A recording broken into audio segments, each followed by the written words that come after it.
زي ما بيقولوا كده نظرة العين بتفرق، وعلامات الحب دايما بتكون كتيرة ومختلفة. زي مثلا كده الشخص ده يقول لك او يقول لك كلام معسول، زائد طبعا الرسائل اللي ما بينكم، والموضوع بقى بيتطور معاكوا لحد ما الشخص بقى اللي بيحب ده يصرح لك بحبه. يعني دي ممكن نقول عليها بقى او نسميها كده مرحلة ما قبل الاعتراف بالحب. فمهم بقى جدا ان احنا نعرف العلامات او الاشارات، وحتى لو كانت عن طريق لغة الجسد. المهم عايزين نعرف بشكل عام كده اللي بيحبك عموما زي ما بيقولوا كده هيمان في الحب ده، بيسرح كتير، متوتر دايما وقلقان، نظرته كمان ليك بتكون مختلفة عن اي حد، وكل الكلام اللي احنا عارفينه ده تمام. وقبل ما ابدأ في نهاية المقطع ان شاء الله هنعرف اجابة سؤال كتير من الناس بتسأله. يلا بينا نبدأ.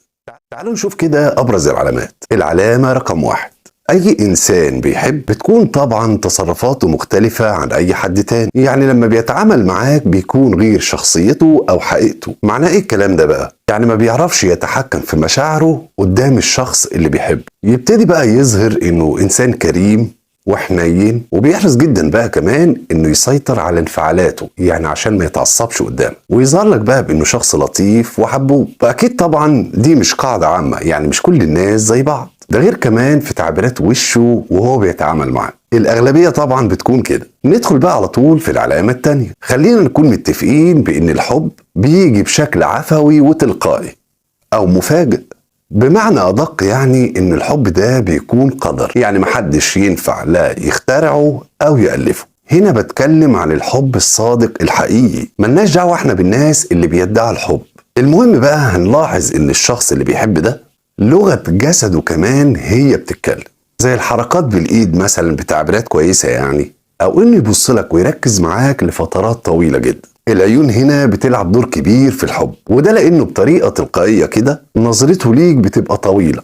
طبعا الكلام ده بيحصل وهو بيتكلم معاك، وحتى لو كان من بعيد لبعيد نفس الشيء، أو أول ما يشوفك، وهكذا. يعني العلامة الثالثة كمان، الإنسان اللي بيحبك ده دايما بيكون مهتم بيك، عايز يشاركك في أي شيء ممكن تكون بتعمله، حتى لو ما كانش شيء يخصه يعني. والنقطة دي بالتحديد بتكون أكبر دليل عن حب الشخص ده ليك. العلامة الرابعة كمان، عايز يسعدك بأي شكل من الأشكال. يعني الإنسان اللي بيحب ده بيكون عايز الشخص اللي بيحبه دايما يكون سعيد ومبسوط، والهدف من ده إن يشوف الابتسامة والفرحة دايما في وشك. العلامة كمان الخامسة، الإنسان اللي بيحبك فعلا بيستخدم كلام كده، كلام يقدر يوصل لك بيه أو يعرفك بيه بإنه بيحبك أو أنت مختلف عن أي حد، وهدفه كمان إن يكون في ثقة ما بينكم. العلامة السادسة، اللي بيحبك كمان هتلاقيه دايما غصب عنه كده حاطط إيديه على خده، محدش يستغرب، ده حقيقة، وده طبعا بيكون في أغلب الأحيان.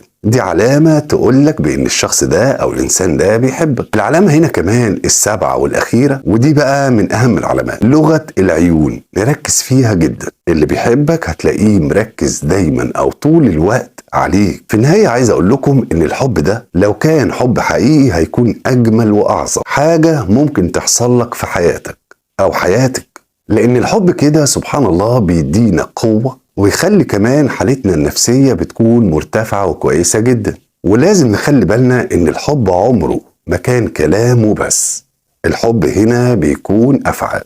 الحب يعني الشخص اللي بيحبك ده واقف جنبك طول الوقت، وحتى من غير ما تقوله. اتنين كده بيراعوا بعض، بيقدروا بعض، بيحترموا بعض، وبيحافظوا كمان على بعض. حب فعلا شيء جميل لا يقدر بثمن. لو كان مكتوب لأي حد الحب فعلا فهو محظوظ لانك هتقابله في حياتك، لان مش شرط ان كل الناس تقابل الحب، في ناس بتعيش وتموت وما تقابلوش. نيجي هنا بقى للسؤال اللي كتير بيسألوه، رأيك في الارتباط اللي عن طريق الفيسبوك؟ مبدئيا كده لازم نكون عارفين ان صوابع ايدينا مش زي بعضها، يعني مش كله صح وصادق وكويس ومش كله وحش. التعميم عموما بيبقى غلط. مهم جدا ان احنا نكون عارفين ابعاديات الموضوع ده، او حاجتين مهمين جدا. في نوعين هنا على العالم الافتراضي اللي هو الفيسبوك يعني او غيره من وسائل التواصل، بتكون نوعين. نوع بقى بياخد الامور على انها تسلية او تضييع وقت، في نوع تاني بيكون جاد وعايز يعرف فعلا حد جديد في حياته، عشان دايرة علاقاته ما بيكونش فيها الشخص اللي هو بيتمناه، فبيبتدي بقى يبحث ويدور. وضعه مش متاح ليه بانه يشوف او يقابل حد، بيلجأ بقى للعالم الافتراضي ده. طب المهم بقى لو حصل ده فعلا،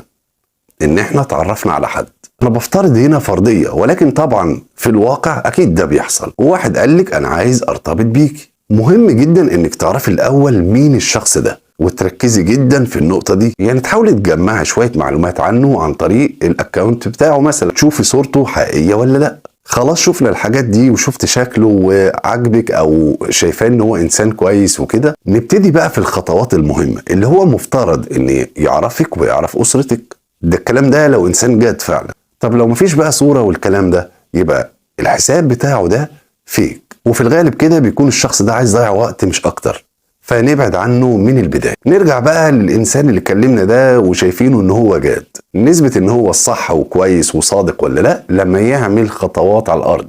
مش كله يبقى في العالم الافتراضي اللي هو الفيسبوك وخلاص. ربنا يحفظكم جميعا وبالتوفيق للجميع، واشوفكم على خير إن شاء الله.